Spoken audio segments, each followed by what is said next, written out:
special family, welcome back to another video. If you're new here and this is your first time, welcome. I'm Autism Mom, and on this channel we talk about autism and everything in between. If you'd like to be part of our family, click the subscribe button and hit the notification bell. The word stimming refers to self-stimulating behaviors, usually involving repetitive movement or sounds. Everybody stims in some way, but it's not always clear to others. Stimming is part of a diagnostic criteria for autism. That's not because stimming is always related to autism, but it's because stimming in people with autism can get out of control and it can cause problems. Stimming isn't necessarily a bad thing that needs to be stifled, but it could be addressed when it's disruptive to others or it interferes with their child's quality of life. Some people stim by biting their nails or twirling their hair. And they do that when they're bored, nervous, or they're tense. But stimming can become such a habit that you're not even aware when you're doing it, and that's what happens with kids with autism. For most people, it's a harmless behavior. You recognize when and where it's inappropriate. But for kids with autism or people with autism, they don't recognize where and when it's inappropriate. So, I'll give you an example of stimming. Rocking back and forth, flapping the hands. It can go on for long periods of times. Let's say that. Ramsey's been stimming from a very young age. He's been stimming. But what I've noticed is that the stimming changes. Like, he'll add new stimming methods and he'll leave some behind, or he'll take the one he was already doing with him and add new ones to it. Today, I wanted to show you what stimming methods we're dealing with right now, so you can have an idea of what stimming methods he uses. So, the first method he used is the shredding of the paper. I know it sounds, oh, he's just shredding paper.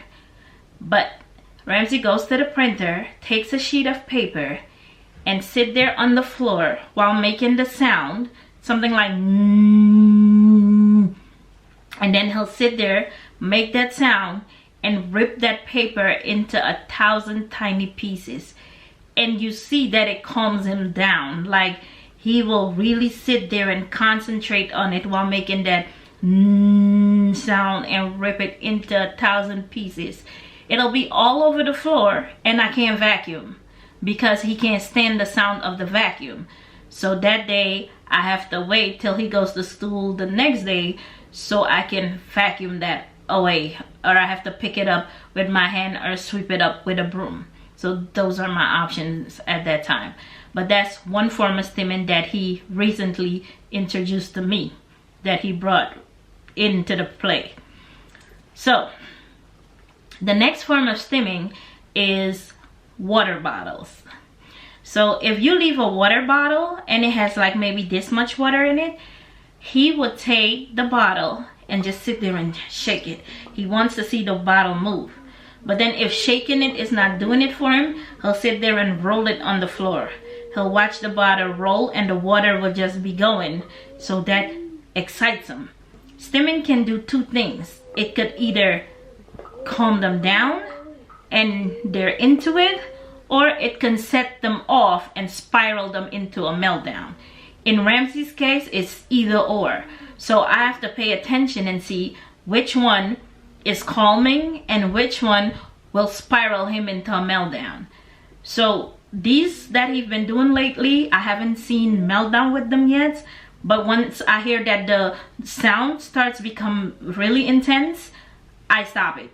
Cause he'll go from and then that's it. You need to cut that out right then and there, because if it's keep on spiraling, he'll have a full-blown meltdown, and that could last for about 2 hours. You don't want to deal with that. So we have the ripping of the paper in 1,000 pieces. Then we have the rolling of the bottle with water in it. That's also calming. For some reason, I don't know. Next, we have, okay, this one is a little, when he first started doing it, I was scared because he would take his finger and bend it all the way, like bend it. I thought he was trying to break his finger, and I kept stopping it from doing it because it looked really creepy. It looked like really hurtful, like he was in pain. But he can flex that finger so bad he would just bend the whole finger. And that's another way. So he'll flap this arm while he's bending that other one. Weird, but it's another way that he stims, and that's how he copes. Kids stim to get the energy out because they're full. Kids with autism are full of energy, and when they're nonverbal, they can't talk or they can't get their energy out. They need to find ways to channel that energy into, and I think they do that through stimming. So he bends this one finger all the way. It looks really scary. It creeps me out. That's the one I dislike the most. So we have the bending of the fingers, we have the shredding of the paper in 1,000 pieces, we have the bottle with water, and then the flapping of the hands. He had that since he was little. That one just never went away. It just became worse. So he flaps his hands, especially when he's going into meltdown.